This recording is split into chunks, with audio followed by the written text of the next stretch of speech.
Comrade Saumya Dutt, Sunil Kumar ji, जिनसे निजीकरण ही नहीं और कई आंदोलनों के लिए हम लोगों को गाइडेंस करता रहता है हमेशा, संजय दास जी, और आप सभी साथियों, मित्रों, क्रांतिकारियों, योद्धाओं को मैं सलाम करना चाहता हूं, आपका अभिवादन करना चाहता हूं।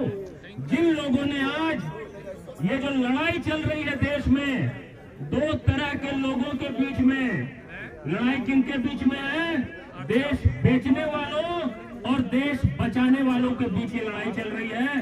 आप इस लड़ाई में सही तरफ खड़े हैं, सही तरीके से लड़ रहे हैं, इस लड़ाई को अंजाम तक पहुंचाने की कोशिश कर रहे हैं। इसके लिए आप सबका अभिवादन साथियों। दोस्तों, मैंने अभी कहा कि हमारे देश में एक बड़ी लड़ाई चल रही है और ये जितने भी एजिटेशन है असल में ये सब उसी केंद्रीय लड़ाई का हिस्सा है। और बड़ी लड़ाई क्या है? बड़ी लड़ाई ये है कि सत्ता में आज बैठे ऐसे लोग हैं जो आमादा है देश बेचने के लिए, और एक तरफ देश के सच्चे नागरिक हैं जिनको संविधान पर भरोसा है, जिनको इस पर भरोसा है, देश जिन मूल्यों पर बना, हमारे स्वतंत्रता आंदोलन के जो वैल्यूज थे उन पर भरोसा है, वो लोग जो देश बचाने की कोशिश कर रहे हैं, चाहे वो किसान आंदोलन हो, जहां पे कि किसान देश बचाने की कोशिश कर रहे हैं। आपने देखा कि जब श्रम कानूनों में संशोधन लाने की कोशिश हो रही थी तो फिर से वही बात, देश बेचने और देश बचाने वालों के बीच लड़ाई, वो चाहे बेरोजगारी के खिलाफ चल रहे आंदोलन की बात हो, चाहे देश के प्रॉफिट मेकिंग एसेट्स, चाहे बैंकों को, रेलवे को, हमारे सभी सरकारी उपक्रमों को बेचने की जो कोशिश हो रही है, इसके खिलाफ जो देश में आज लड़ाई है, जो संघर्ष है, उसमें जो लड़ाई चल रही है वो है देश बचाने वालों की लड़ाई। दोस्तों, आज हम लोग यहाँ एकत्रित क्यों हुए हैं? देखिए, आप सबने भारत यात्रा करके कलकत्ता से, बंबई से, देश के कोने कोने से आप बड़े समूहों का प्रतिनिधित्व कर रहे हैं यहाँ पे, लेकिन यहाँ से कुछ ही दूरी पर देश का संसद है। इस संसद में हमने पिछले कुछ वर्षों में कई तरीकों से संविधान को तार होते देखा है, और अब इस सरकार की तैयारी है बैंकिंग कानूनों में संशोधन लाने की। आप जानते हैं, बड़े अच्छे से मुझे बताने की जरूरत नहीं है, जब आम बजट आया और ये कहा गया कि 2 बैंकों को बेचा जाएगा, जानबूझ के 2 कहा गया, 2,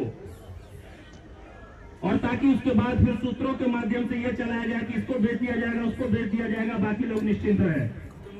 देखिए, ये कानून में अगर संशोधन हो गया तो ये 2 बैंकों को बेचने की तैयारी नहीं है। It will open the flood gates of privatisation of banks. जितने बैंक्स हैं, सरकारी बैंक्स, उन सबको एक एक करके बारी बारी से बेचा जाएगा। और ये समझने की जरूरत है उन लोगों को भी जो आज किसी भी कारण से अगर निश्चिंत होंगे कि आज हमारी बारी नहीं है, तो इस सरकार ने साबित किया है पिछले 7 साल में कि एक एक करके बारी बारी से सबकी बारी आएगी। इसलिए एकजुट होके जब भी अन्याय हो रहा हो, जब भी किसी तरह का उत्पीड़न हो रहा हो, उसके खिलाफ आवाज बुलंद करने की जरूरत है। और मैं दोहराना चाहता हूं, आज हमारे देश में यही सबसे महत्वपूर्ण बात है। हो ये रहा है कि एक बड़े वर्ग को हमारे देश में अन्याय का आभास, सेंस ऑफ इनजस्टिस उस दिन तक नहीं होता है जब तक कि तलवार अपनी गर्दन पे न लटक जाए। और आज उन सबको भी, वो चाहे रेलवे कर्मचारी हो, चाहे अन्य किसी भी सरकारी कंपनियों में किसी भी उपक्रमों की बात हो, सबको जाग जाने की जरूरत है कि बारी बारी से सबकी बारी आने वाली है। एक महत्वपूर्ण बात, दोस्तों, कई स्पीकर्स हैं और आप सबको सुनना चाहेंगे, इसलिए मैं ज्यादा समय नहीं लूंगा, लेकिन एक महत्वपूर्ण बात जो मुझे लगता है आपको कहने की जरूरत है, वो ये कि देखिए, ये सरकार कोई सिर्फ निजीकरण वाली सरकार नहीं है। हम लोग दिन रात कहते हैं ना, निजीकरण हो रहा है, निजीकरण हो रहा है, निजीकरण हो रहा है। जरा ध्यान दीजिए क्या हो रहा है। प्रॉफिट का प्राइवेटाइजेशन हो रहा है, सब कुछ का प्राइवेटाइजेशन नहीं हो रहा है, और लॉस का नेशनलाइजेशन हो रहा है। उदाहरण है कई सारे, मैं उदाहरण में जाऊंगा तो दर्जनों उदाहरण है, आप 3-4 देख लीजिए। एचपीसीएल को खरीदना होता है, ओएनजीसी खरीदती है। यस बैंक के नुकसान की भरपाई एसबीआई करता है। केजी बेसिन में नुकसान हो गया, गुजरात जीएसपीएल को ओएनजीसी बचाता है। जहां जहां नुकसान हो, जो बैड एसेट्स हो, जो लायबिलिटीज हो, उन सबको सरकारी उपक्रम बचाएंगे। और जहां जहां मुनाफा है, कोयले में, टेलीकॉम में, रेलवेज में, बैंकों में, एयरपोर्ट्स पे, बंदरगाह पे, ये सब 2 लोगों के पास जा रहा है। 2 लोगों के पास घूम फिर के, नाम चाहे किसका भी आता है, कंट्रोल अंत में 2 लोगों के पास जाता है।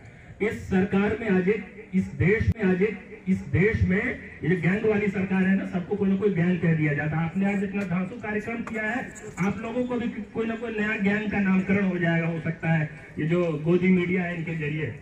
असल में इस देश को खतरा है अगर, तो जिस गैंग से खतरा है उसको मैं मोडानी गैंग कहता हूं। मोडानी से आप समझ गए होंगे। और ये वो गैंग है जो पूरे देश को हिंदू राष्ट्र का पिक्चर दिखा के हिंदुस्तान को मोडानिस्तान बनाना चाहती है। कैसे बनाना चाहती है? ये जो अभी हमारी बात हुई, लॉस का नेशनलाइजेशन, प्रॉफिट का प्राइवेटाइजेशन, और इसी का नतीजा है कि आज महंगाई बढ़ रही है। जब लॉस नेशनलाइज होगा तो हमारी आपकी जेब से खर्चा जाएगा और वेल्थ जो है वो कंसंट्रेट होगा। अडानी अंबानी को भी बीट करके एशिया का सबसे अमीर आदमी बन जाएगा, और एक तरफ बेरोजगारी बढ़ेगी, भूखमरी बढ़ेगी, गरीबी बढ़ेगी, और वो सब हमारी आंखों के सामने है। मुझे बताने की जरूरत नहीं, ये पूरी पिक्चर आप देख रहे हैं। इसीलिए इसके खिलाफ मिलजुल के, एकजुट होकर आप लड़ रहे हैं। मैं आपको अभिवादन करता हूं और अपील करता हूं आपके इस मंच के माध्यम से, इस देश की सरकार से, इस देश की संसद से, कि इस कानून को जो संशोधन करने की कोशिश हो रही है वो मत करिए, वरना हो सकता है कि कुछ दिनों बाद फिर से प्रधानमंत्री जी आके कहें टीवी पर एकाएक अवतरित होके कि मित्रों, मैं बैंक कर्मियों को समझा नहीं पाया, शायद मेरी तपस्या में कुछ कमी रह गई।